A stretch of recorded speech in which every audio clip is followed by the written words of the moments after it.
Bonjour.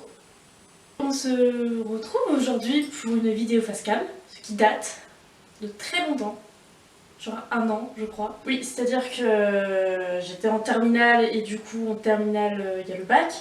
C'est-à-dire que je devais travailler, à côté je fais des activités aussi, j'ai aussi un petit copain, ce qui me prend du coup du temps. Je n'ai pas pris le temps, ni des fois j'avais pas forcément l'envie, ni le moral aussi disons. Donc du coup ça a traîné et pourtant cette vidéo là que je vais vous faire à l'instant, d'ailleurs faut pas que je traîne à dire beaucoup de blabla parce que ça risque d'être très long.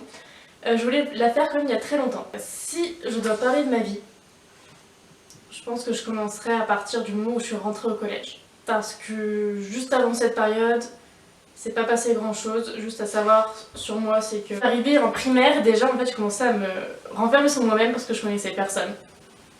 Mais il y a une seule. Il y a une personne quand même qui m'a marquée dans ma vie et surtout à ce moment-là. Mais cette personne, j'ai pas envie de donner son nom. Donc on va l'appeler Patrick. Patrick est entré dans ma vie à un moment où je me sentais seule, même si j'avais que 6 ans. Donc on s'est vraiment liés d'amitié, on est devenus même meilleurs amis. À chaque fois je me tapais des fous rires avec lui, on est même parfois partis en vacances ensemble. C'était génial. Et puis est arrivé le collège. Au collège on était donc toujours ensemble, on était tout le temps dans la même classe. Sauf que qui dit collège dit du coup puberté. Et je pense ne pas être la seule à dire que ma puberté s'est très mal passée. Parce que c'est là où on commence du coup à avoir quelques formes, on a des boutons sur toute la gueule, des fois on a un appareil dentaire aussi, enfin bref, il y a toutes ces choses là de l'adolescence qui viennent tout bousiller en fait. La puberté je l'ai extrêmement mal vécue, surtout que en fait j'étais très fine quand même à l'époque, mais comme j'habite sur une colline, à chaque fois donc pour rentrer de cours je devais monter plein d'escaliers. Ce qui fait que toutes ces montées, tout ça, forcément ça travaille les jambes, ça travaille les fesses. Ce qui fait que j'avais, comme tout le monde me disait, un gros cul. Voilà. Et à l'époque, en fait, quand t'es enfant et que t'as pas encore de poitrine, d'ailleurs j'en ai toujours pas beaucoup, en fait, quand tu vas marcher, on va juste voir tes plats et ça va juste faire ça. Alors que tu as 12-13 ans. Et forcément les autres vont te faire un malin plaisir de te le rappeler. Bref, je commence à m'égarer parce que... Enfin oui, ça a été du coup une chose qu'on m'a dite, mais encore, cette chose n'avait pas été la pire chose qu'on m'a dite. Parce que donc, ça arrive au collège, à partir de 2012-2013 à peu près, où donc j'étais toujours avec Patrick, mais ce Patrick il a quelque peu changé, lui aussi la puberté l'a affecté, et c'était l'une de ces personnes qui avait besoin de rabaisser les autres pour se sentir supérieure.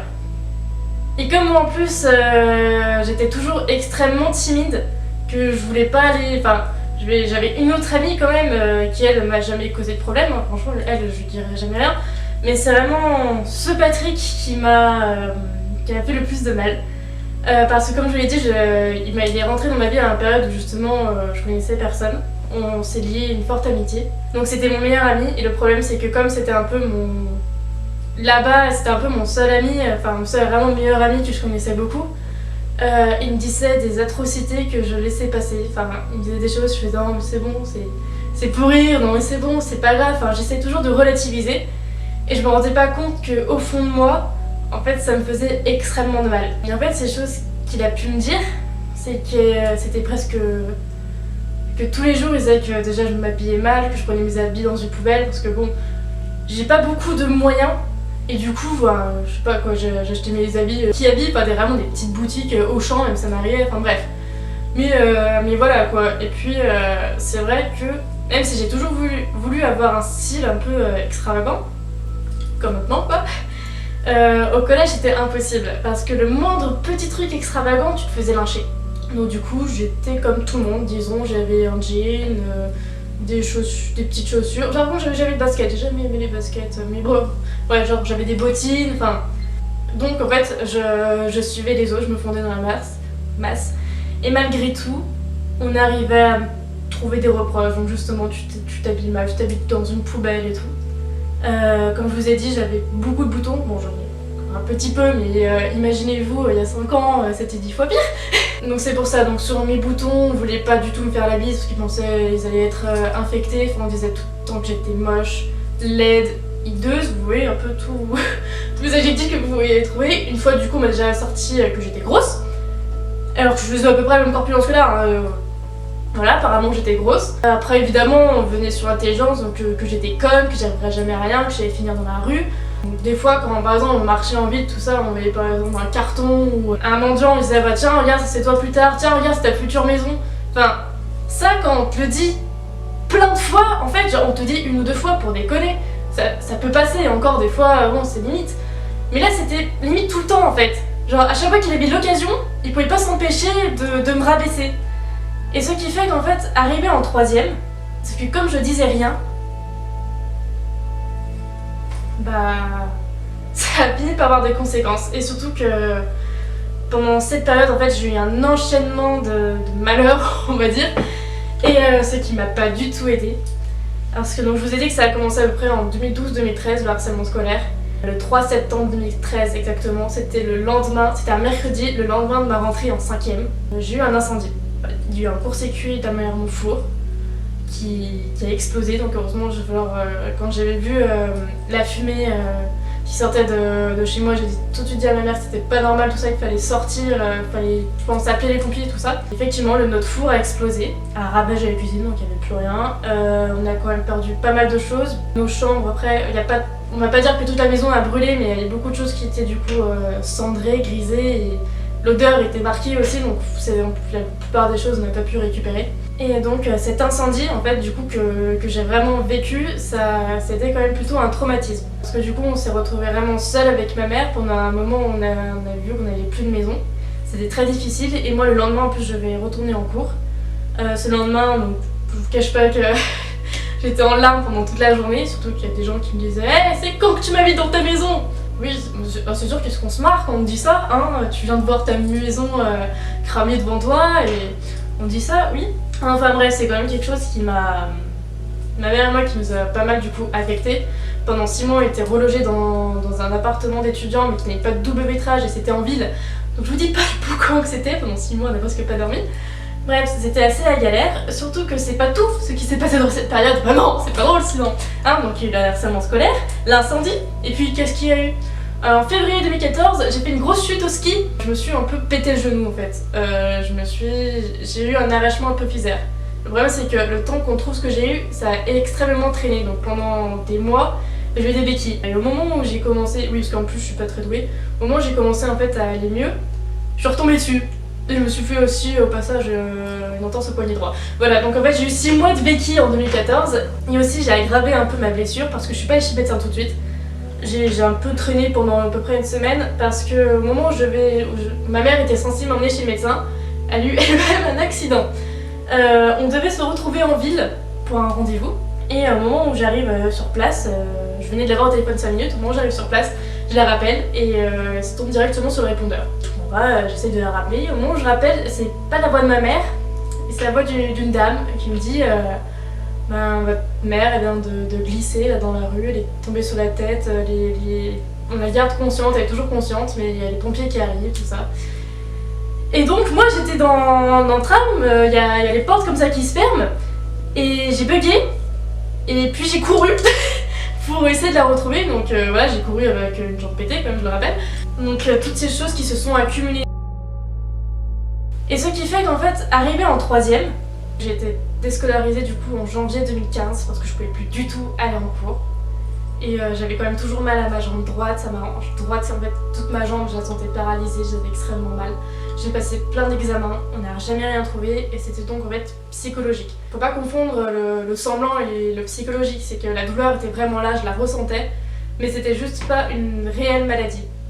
C'est juste que j'en pouvais plus et que du coup c'était mon corps qui disait stop en fait. Mais comme je pouvais pas marcher pendant quand même à peu près tout un mois, je suis restée allongée donc j'ai quand même perdu énormément de muscles dans mes jambes. Ça m'a fait du coup extrêmement maigrir aussi. Mais si j'étais déscolarisée, fin 2015, je vais pour faire mon brevet. Et je recroise justement Patrick qui forcément m'avait dit plein d'atrocités dans mon dos pendant que j'étais pas là. Parce que sinon il voulait plus prenait rarement de mes nouvelles et sinon la plupart du temps il crachait dans mon dos. Et il vient comme ça, tout souriant, il fait alors ça va, tout ça, ça va mieux. Et c'est-à-dire que d'autres lui disent non mais c'est bon, arrête de faire faux cul. Et je lui dis que je suis au courant quand même de tout ce qu'il a pu me dire dans mon dos. et je lui ai un peu tout balancé dans la gueule. Là cette fois c'est bon, j'ai arrêté de faire la petite innocente, la fille trop gentille, de toujours lui laisser des secondes chances quand il me faisait mal. J'en avais ras le cul, il m'avait complètement détruite. Et là je lui dis tout ce que j'ai sur le cœur. Je lui dis tout allait se faire foutre. Et là il part. Et moi je me sens beaucoup mieux. Je passe mon brevet, je le réussis, et cette fois-ci du coup je change d'établissement. Je change d'établissement, un établissement génial. Je rentre en seconde, tout a l'air de bien se passer. En plus je suis dans la même classe d'une fille et tout qu'on s'était connue justement grâce au Tulip. Elle aussi, j'ai pas envie de donner son nom. Cette fois-ci, comment est-ce qu'on va l'appeler? On va l'appeler Lisa. Et donc voilà, on est dans la même classe, on est toutes contentes, c'est trop bien. Et elle me dit, par contre, si on se fait d'autres amis, tout ça, on se lâche pas quoi. Je dis, ah, c'est pas mon genre, t'inquiète pas. Donc tout se passe bien, tout ça, on rigole bien. On se fait quelques petits amis, ça va. Je suis pas non plus la classe idéale, mais bon, ça passe. Et le truc, c'est que bon, je sortais quand même d'une phobie scolaire. Et donc j'avais des fois quand même j'avais un petit peu du mal à aller en cours, j'étais très vite malade aussi, enfin c'était un peu difficile. Et Lisa s'est mise à avoir le même comportement que Patrick.